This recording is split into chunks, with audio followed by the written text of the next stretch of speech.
Nous allons dans quelques minutes appeler l'orateur, mais nous voulons rappeler que c'est pratiquement la deuxième conférence, deuxième matinée biblique qui se tient.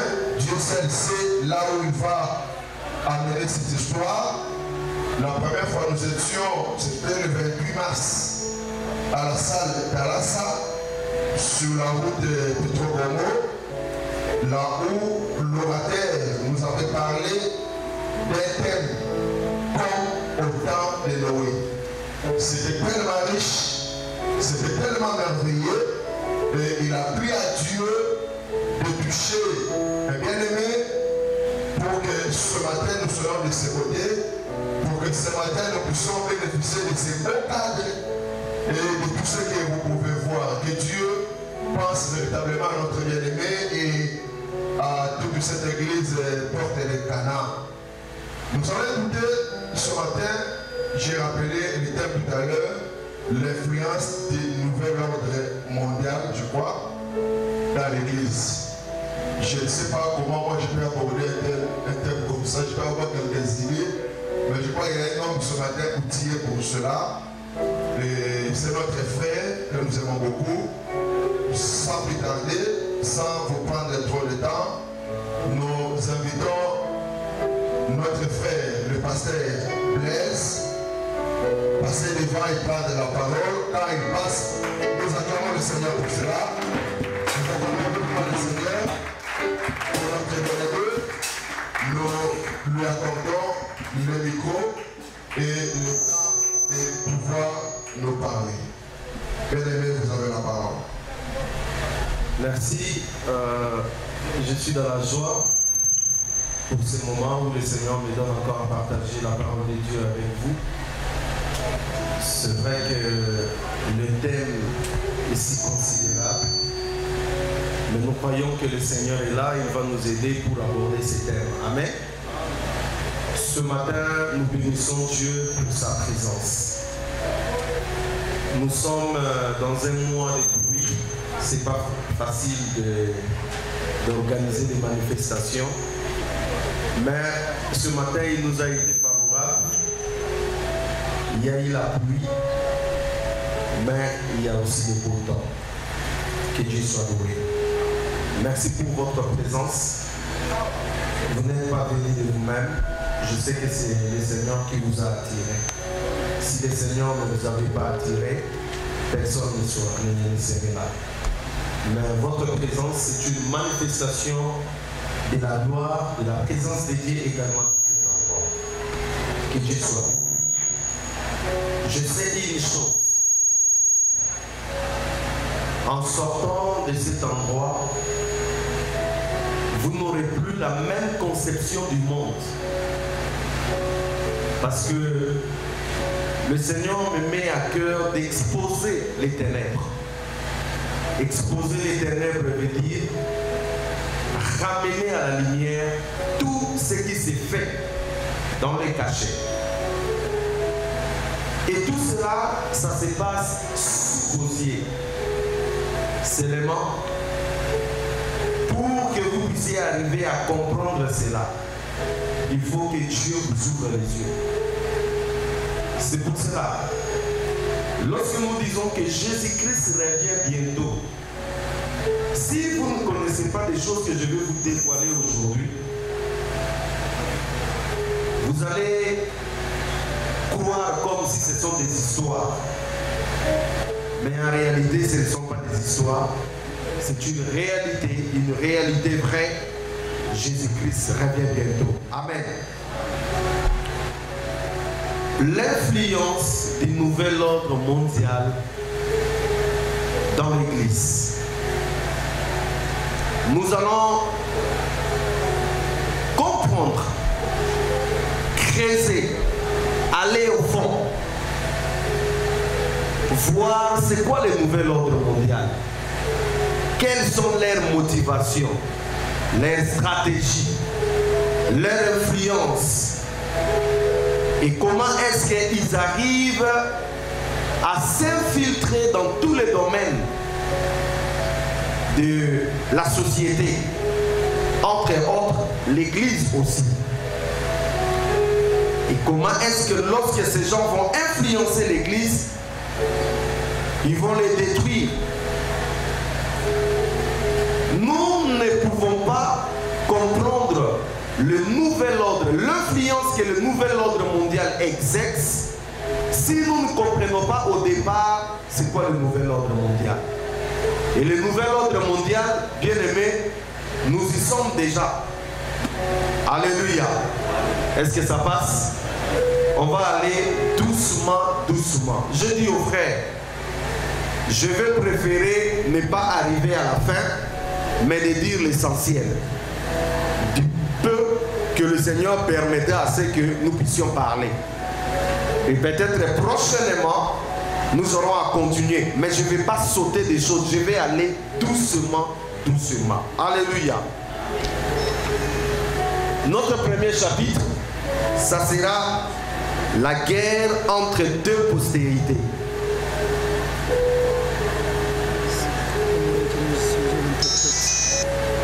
Oui. On me fait signe que nous avons besoin d'un interprète. Il y a des fois des termes durs que nous allons utiliser. Sincèrement, nous voulons donner l'opportunité à tout le monde de comprendre le message. Est-ce que vous êtes d'accord avec ça? Amen? Ok. Ok, ça va.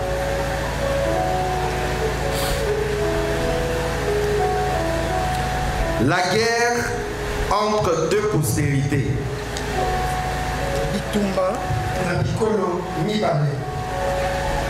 Si vous voulez comprendre le nouvel ordre mondial, il faut avant tout recourir à la parole. Bien-aimés dans le Seigneur, n'osez pas entrer dans ces domaines si vous n'avez pas la parole avec vous.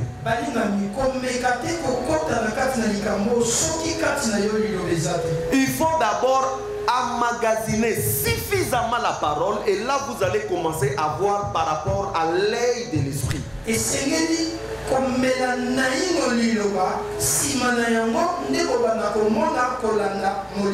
Beaucoup de gens, ils savent que le nouvel ordre mondial, ce qu'ils font, c'est mauvais, mais ils n'ont pas avec eux la ressource nécessaire, c'est-à-dire la parole nécessaire pour comprendre exactement ce qui se passe.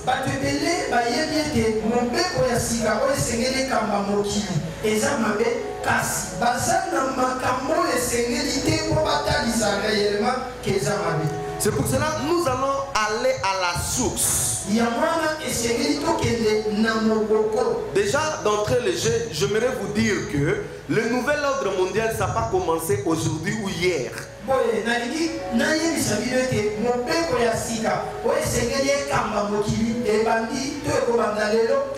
C'est un projet qui remonte depuis la nuit des temps.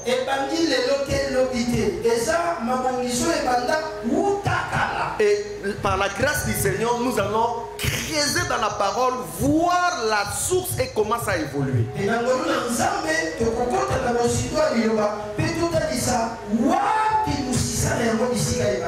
Est-ce que vous voyez quand même quelque chose à l'écran là-bas? Ça se voit quand même?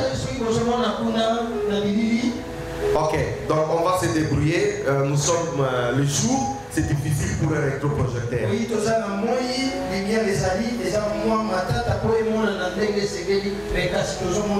Alors, nous avons la guerre entre deux postérités. Nous allons lire dans Genèse au chapitre 3, versets 14 à 15.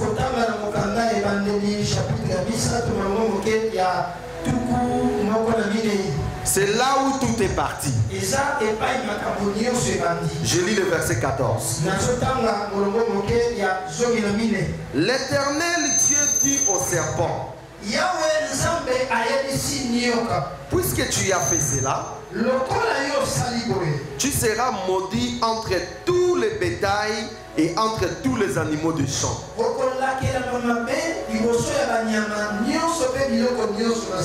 Tu marcheras sur ton ventre et tu mangeras de la poussière tous les jours de ta vie. Écoutez le verset 15. C'est un des versets clés de la Bible. Si vous voulez entrer dans la guerre spirituelle, ce que nous appelons le combat spirituel, dans l'opposition des desseins de Dieu et des desseins de Satan, dans les projets de Dieu et dans les projets de Satan, c'est ici que tout a été dessiné. Alors la Bible dit, je mettrai inimitié entre toi et la femme, entre ta postérité et sa postérité. Celle-ci t'écrasera la tête et tu lui blesseras les talons.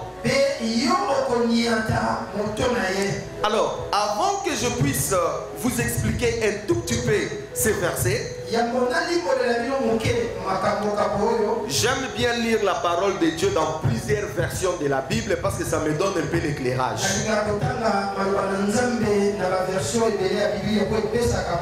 Alors, j'aimerais lire ces mêmes passages dans d'autres versions de la Bible, ça va vous ouvrir un peu les yeux. Dans la version BFC, la Bible dit, je mettrai hostilité entre la femme et toi, entre sa descendance et la tienne. Donc par là, il y a deux mots qui se sont introduits. Hostilité, descendance. Alors, nous jetons un coup d'œil dans Darby. La Bible dit, je mettrai inimitié. C'est le même mot que nous avons vu dans la version précédente. Entre toi et la femme, et entre ta sémence, et sa sémence. Le problème que nous avons ici, c'est un problème de sémence. Il y a des gens qui ont la sémence de Dieu. Il y a des gens qui ont la sémence du diable. Celui aujourd'hui qui avait la sémence du diable, s'il ouvre son cœur, Dieu peut enlever la sémence du diable et planter sa sémence à lui. C'est très important, bien aimé.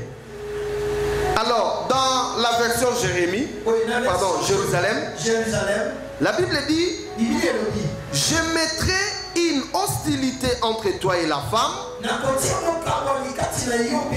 entre ton lignage et les siens. On a un problème de lignage. Il y a le premier qui appartient à Dieu. Et puis il y a un autre lignage du diable. Alors, écoutez ce que la version Parole de vie nous dit. La femme et toi, vous deviendrez des ennemis. Ce qui naîtront d'elle et ceux qui naîtront de toi deviendront des ennemis. Bien aimé, nous avons affaire ici à deux grandes entités qui s'opposent.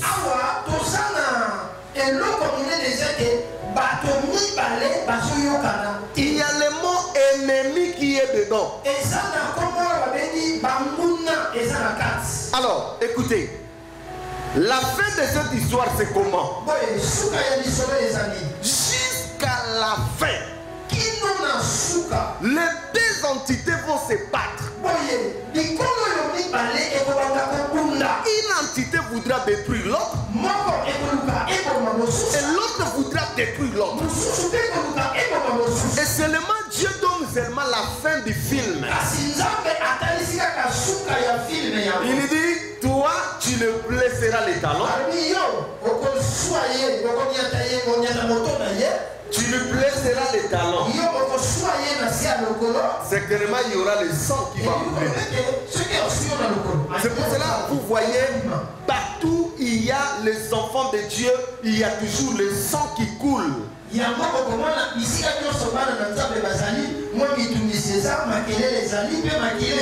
Jésus-Christ lui-même, il a été blessé, le sang a coulé. Les disciples ont été martyrisés. Ils étaient des martyrs. Mais la finalité est que le roi des rois, le Seigneur des seigneurs, écrase la tête du serpent. Donc ça c'est déjà bien connu. Alors inimitié en hébreu, pardon, dans la langue juive, veut dire Eiba. Je ne sais pas si c'est bon, c'est difficile. Eiba veut dire haine. Donc on a un problème de la haine. Satan nous hait. Son organisation, le nouvel ordre mondial, va haïr les chrétiens. Ça va haïr l'église. Donc si vous voyez un pasteur, vous voyez une communauté qui est en bon terme avec le nouvel ordre mondial, sachez qu'il est dedans.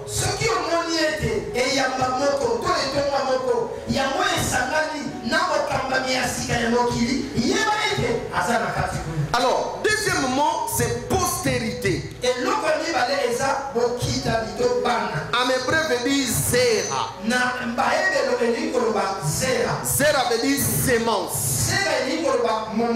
La sémence de Dieu et la sémence du diable, ça ne peut pas marcher ensemble. Zera veut dire aussi postérité. Entre la postérité de Dieu et la postérité du diable, il y aura toujours la haine. Ça ne peut pas marcher.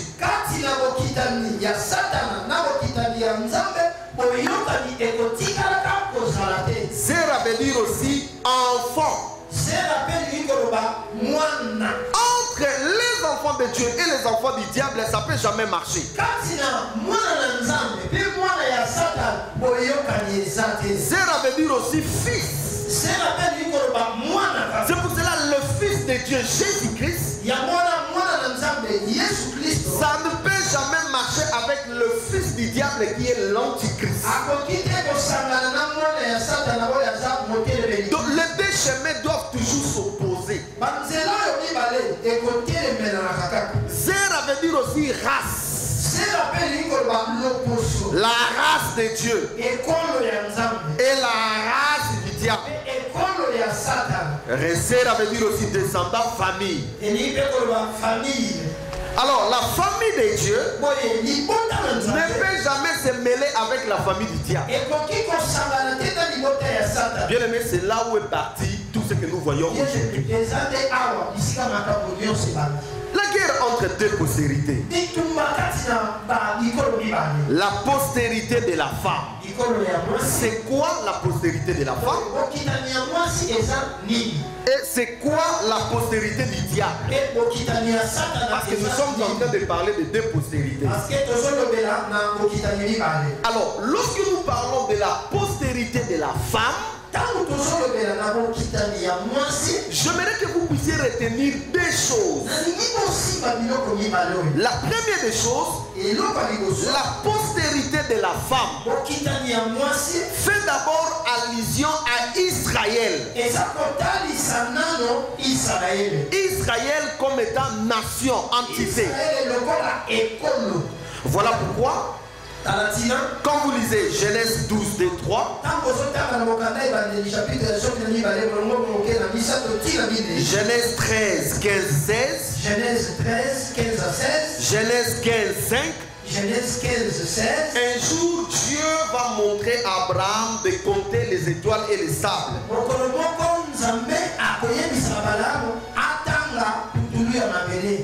Et les étoiles. Les sables de la terre, c'était sa postérité de la terre physique.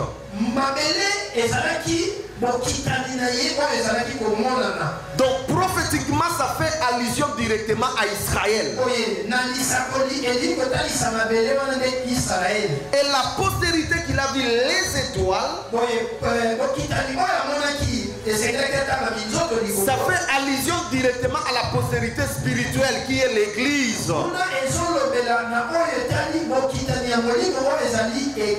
La différence entre moi et les Juifs, c'est quoi?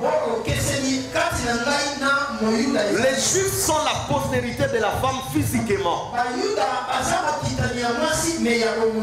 Mais nous, l'Église du Seigneur, qui est un ensemble de rachetés de Dieu, nous sommes une postérité spirituelle. Nous ne revendiquons pas la Jérusalem qui est là-bas.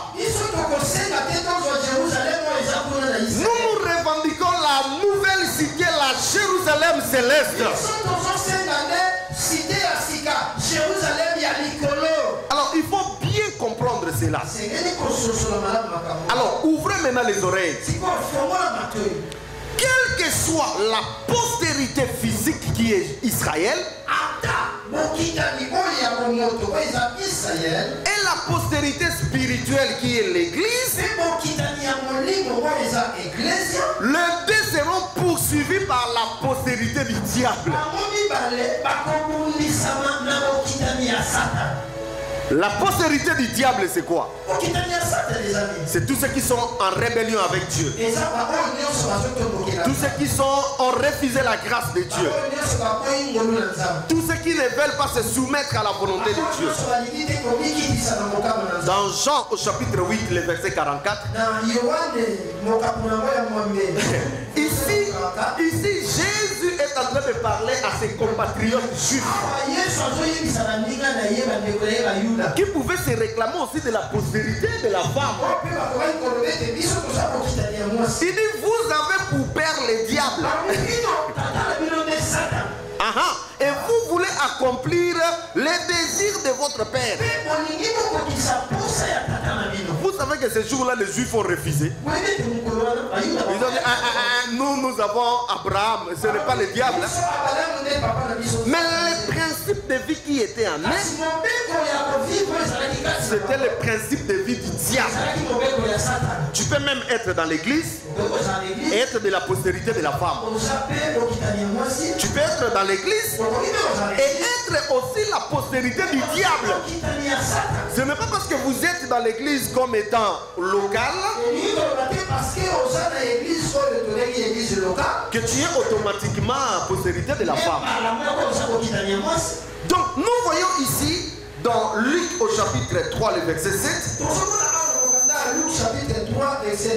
Jean-Baptiste disait ceci. Il disait donc à ceux qui venaient en foule pour être baptisés par lui: race de vipères. Race de vipères. Ils étaient des juifs. Mais comme le principe de vie qui était à eux, c'était en opposition avec Dieu, c'était maintenant des races de vipères. Alors 1 Jean chapitre 3 le verset 9 nous dit ceci: quiconque est né de Dieu ne pratique pas le péché, parce que la sémence de Dieu demeure en lui. Et il ne peut pécher parce qu'il est né de Dieu. Quand est-ce que nous naissons à Dieu? Par la nouvelle naissance. Donc la sémence de Dieu entre à nous. Alléluia. Très très important. Là, je ne vais pas vraiment m'attarder, c'est juste une base où je vous montre d'où a commencé la guerre.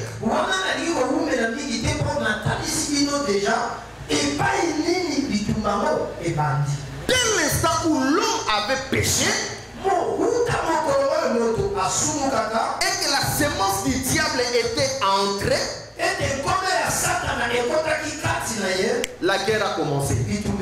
Et cette guerre ira jusqu'à la fin. Chapitre 2. La conception de Babylone. Déjà d'entrée les jeux, je vais vous dire ceci. Babylone, nouvel ordre mondial, c'est la même chose. Babylone. Au fur et à mesure où nous avançons, vous allez voir que ce sont juste des jeux de mots, mais les principes eux le même.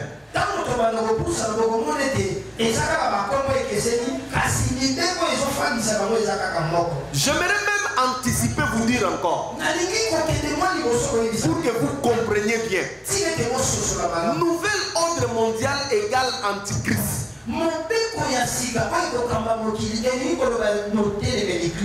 C'est antichrist. Nous allons voir ça avec vous. Pour finir, j'aimerais même dire, nouvel ordre mondial égale diable.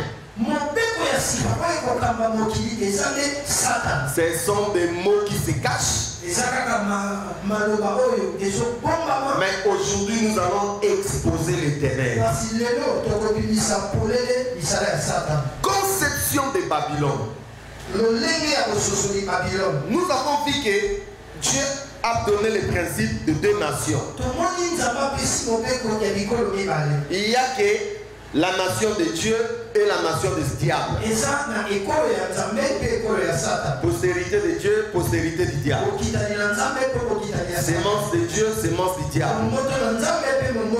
La ville de Dieu, la ville du diable. Soit vous êtes ténèbres ou vous êtes lumière. Il n'a jamais eu de position intermédiaire dans la Bible. Il n'y en a pas. Alors, commencez à comprendre ceci. La postérité de Dieu a pour ville Jérusalem.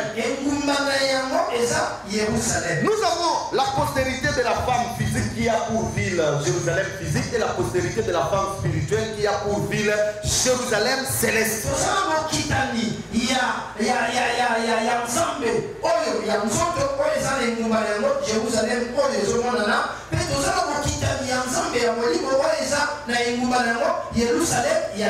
Et nous allons voir plus tard comment est-ce que le Seigneur va réunir les choses.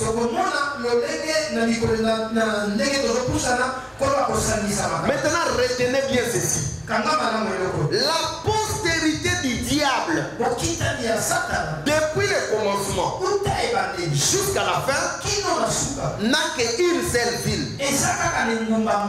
Cette ville s'appelle Babylone. Vous allez voir là où on va commencer jusqu'à la fin du monde, Babylone sera toujours présente.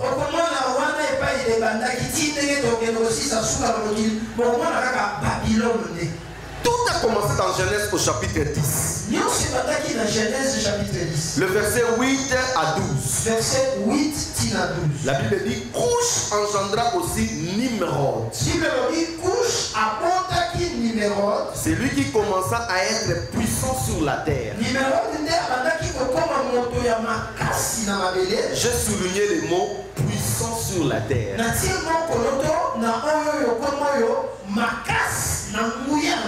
La Bible dit il fit un vaillant chasseur devant l'Éternel.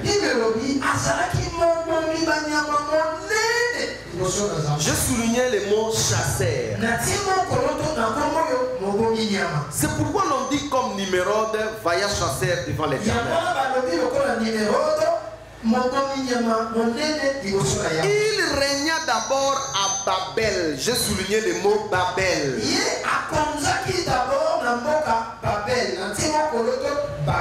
Erech, Akab, Cané, au pays de Shinéa. Au pays de Shinéa.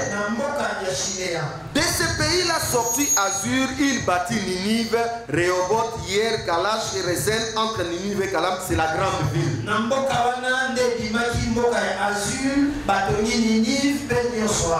Alors, écoutez ce que la Bible nous dit. Cet homme Nimrod devenait de plus en plus puissant.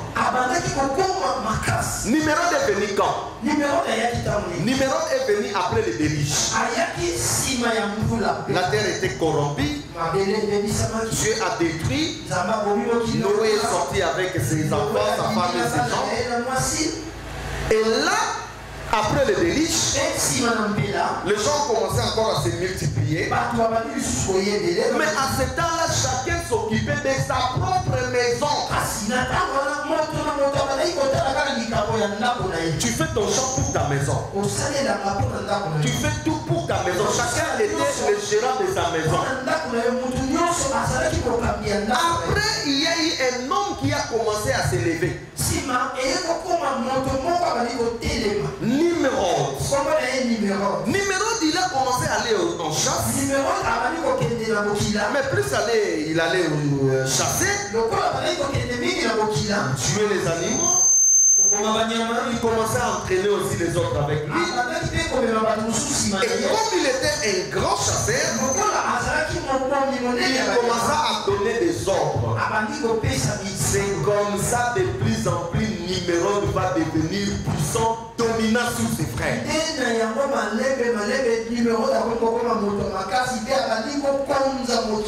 Bien aimé, écoutez ce que la Bible dit. Il dit qu'il était chasseur.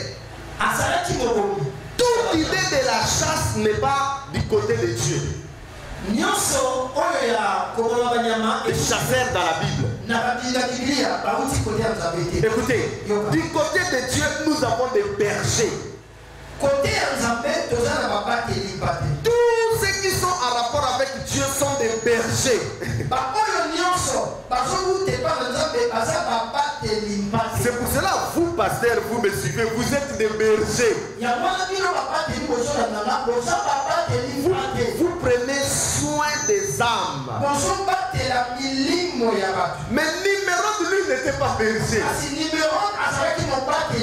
Lui, il était chasseur.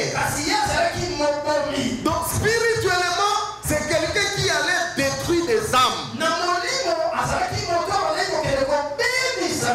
Si vous laissez votre animal là, Nimrod va le tuer. Ne laissez jamais l'église entre les mains d'un frère Nimrod. Un Nimrod va chasser tous les âmes.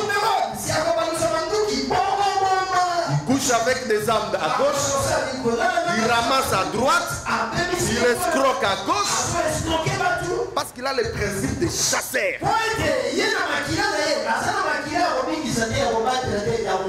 Nimrod veut dire quoi? Nimrod veut dire rebelle. Donc son nom déjà veut dire rebelle. C'est lui donc qui a commencé à se rebeller à Dieu après le déluge. La Bible dit il commença. Ce mot-là en hébreu veut dire shalal. Shalal veut dire entreprendre, profaner, déshonorer, violer, recommencer.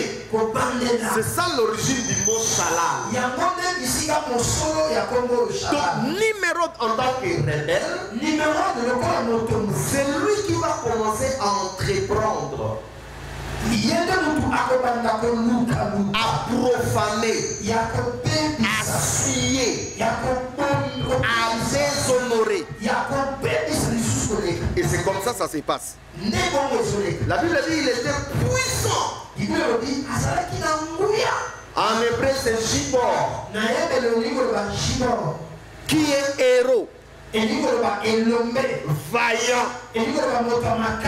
Donc si nous regardons cet homme, nous comprenons que c'est vraiment un homme dangereux. Alors nous allons aller un tout petit peu dans 9. Il y a des choses que j'ai expliquées. Okay. Là nous sommes dans Genèse au chapitre 11.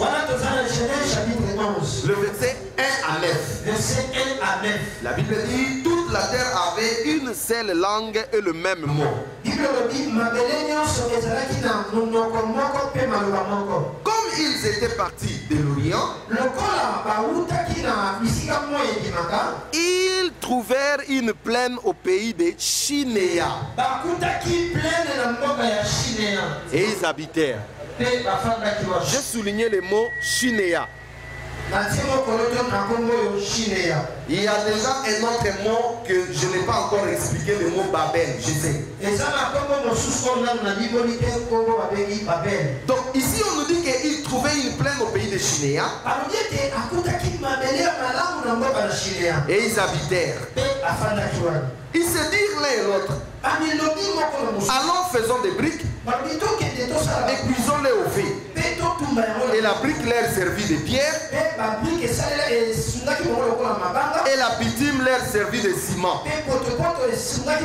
Là déjà j'aimerais vous dire une chose. La ville de Babylone, toute activité du diable est bâtie sur des briques. La brique c'est quelque chose que l'homme fabrique. Ce n'est pas Dieu. Et ils vont prendre des ciments pour compartir ces briques. Cette pensée est en opposition totale de la ville de Dieu.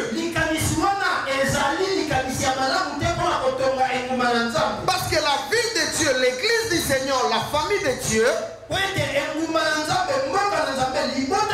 n'est pas bâtie sur des briques, mais sur des pierres vivantes, en s'opposant sur lui-même le roc qui est Jésus. Et nous sommes soudés par les liens de l'amour. Vous voyez déjà l'opposition. Nous sommes dans deux styles différents. Et nous irons opposition sur opposition comme ça. Alors la Bible dit, et il dit encore, allons, bâtissons-nous une ville. D'abord, il faut bâtir quoi? Une ville. Bien aimé, retenez la pensée babylonienne. Premier objectif, c'est d'abord bâtir une ville. Et une tour dont les sommets touchent les ciels.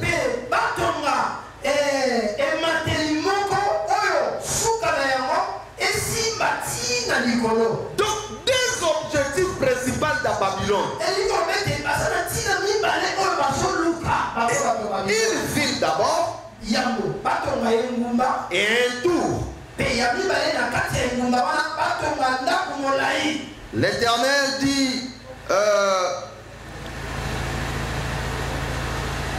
au verset 5, l'Éternel descendit pour voir la ville et la tour que bâtissaient les fils des hommes.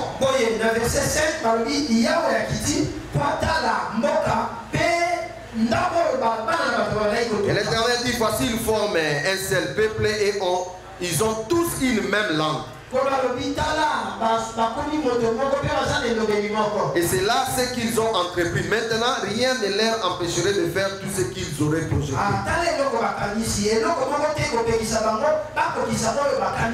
Allons, descendons.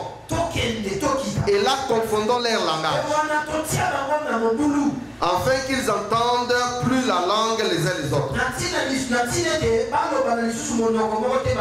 Et l'Éternel dispersa loin de la terre sur la face de toute la terre. Et ils cessèrent de bâtir la ville. Ils cessèrent de bâtir la ville. C'est pourquoi l'on appelle du nom de Babel. Car c'est là que l'Éternel confondit les langages de toute la terre. Et c'est là, de là que l'Éternel les dispersa sur la face de toute la terre. Alors il dit ils sont allés au pays de Shinéa. Shinéa veut dire le pays des deux fleuves. Retenez bien ça, frère. Rien n'est pris en hasard dans la Bible.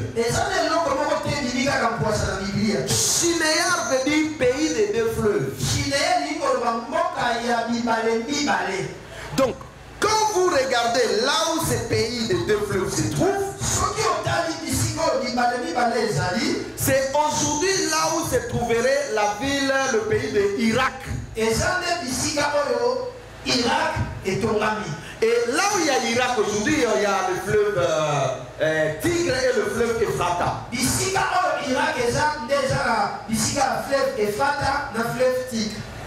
Au départ, bon, on va voir ça progressivement, qu'est-ce que cela va représenter. Et là où il y a l'Irak aujourd'hui, c'est là où il y avait comment on dit, le premier empire universel qui s'appelait Babylone. Et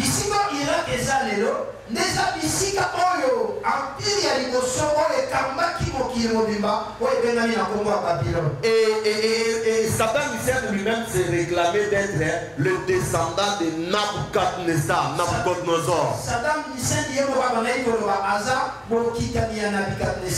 Alors, le deuxième mot, donc, nous avons vu que Shinéa veut dire pays de deux fleuves.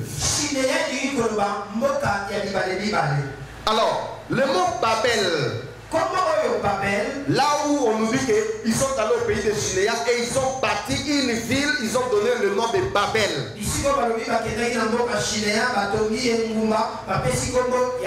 Donc Babel était bâti dans le pays de Shinéa qui est tout simplement en Irak. Alors, Babel veut dire confusion. Babel va donner en français le mot de Babylone.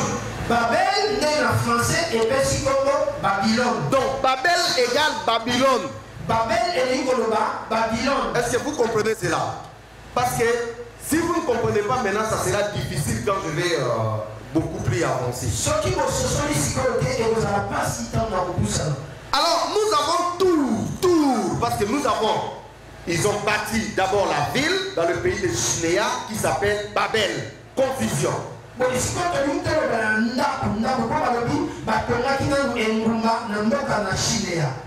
Maintenant, Tour c'est Migdal. Migdal veut dire estrade, étage surélevé.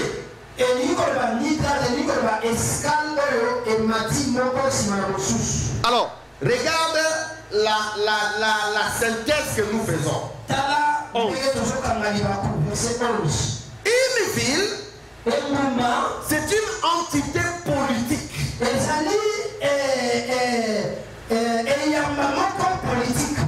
Et un tour, ce tour-là, on appelle Ziggoura. C'est une entité religieuse. Donc, ils ont bâti la ville pour régner, pour administrer. Et ils ont bâti le tour. Le tour pour aller toucher Dieu. Pour atteindre Dieu. Or, tu ne peux pas atteindre Dieu par tes propres efforts. La religion essaye d'atteindre Dieu par ses propres efforts. Or, la religion, ce n'est pas Dieu. Dieu n'est pas non plus dans la religion. Dieu est dans sa parole.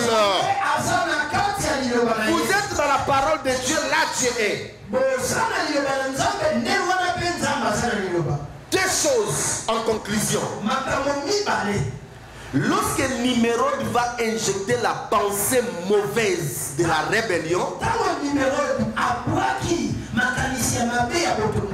la pensée était une ville, une entité politique,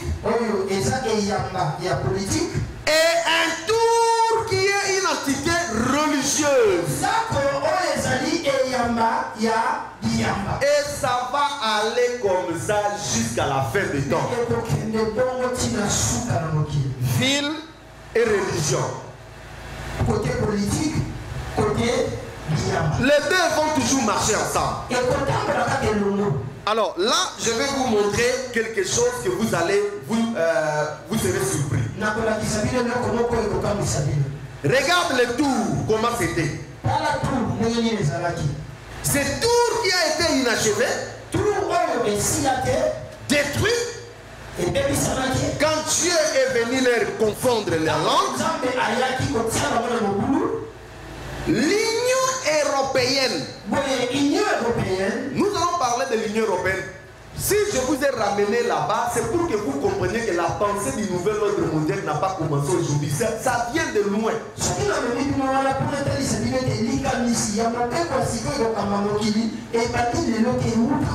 L'Union européenne, ses sièges à lui sont dispersés dans toute l'Europe.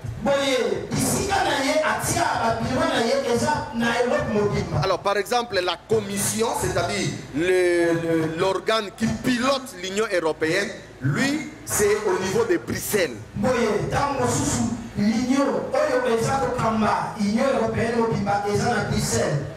Le Parlement européen, lui, ça se trouve dans la ville de Strasbourg en France.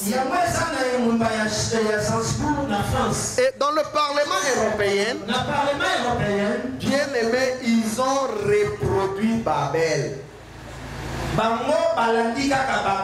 Regardez. Regardez ce bâtiment du Parlement européen. Ça ressemble à quoi? Autour du Babel. Ok, vous commencez à comprendre, frère. Donc c'est toujours la même chose. La même chose qu'ils sont en train de poursuivre.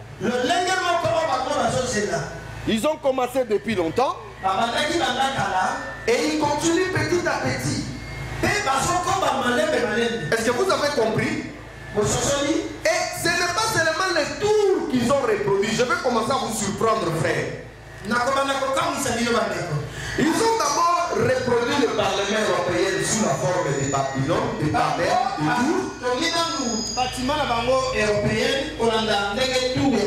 parce qu'ils ont la même pensée. Alors, regardez encore une autre chose. Regardez, passez dans une autre image. Regardez ce bâtiment. Je crois que les frères sont en train de se battre pour que vous voyez bien. Et dans l'église de Pergame, Jésus dit, je sais que là où tu demeures, là où se trouve le trône de Satan.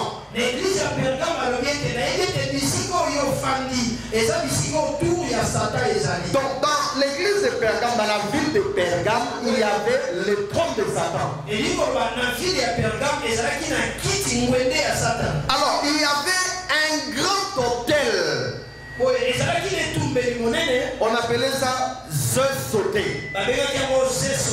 Alors cet hôtel-là, on venait offrir des chrétiens à le brillant vivant à Satan. Donc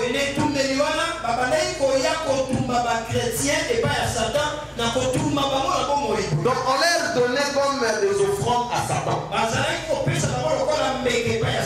Donc dans cette église de Pergame. Alors l'Union européenne, et précisément l'Allemagne, est allée récupérer cet hôtel. Des vestiges, des restes de cet hôtel. Comment c'était? Ils sont venus les reproduire en Allemagne. Pourquoi? Parce que c'est la même pensée. Donc cet hôtel, le trône de Satan, est retourné aujourd'hui en Europe, précisément en Allemagne.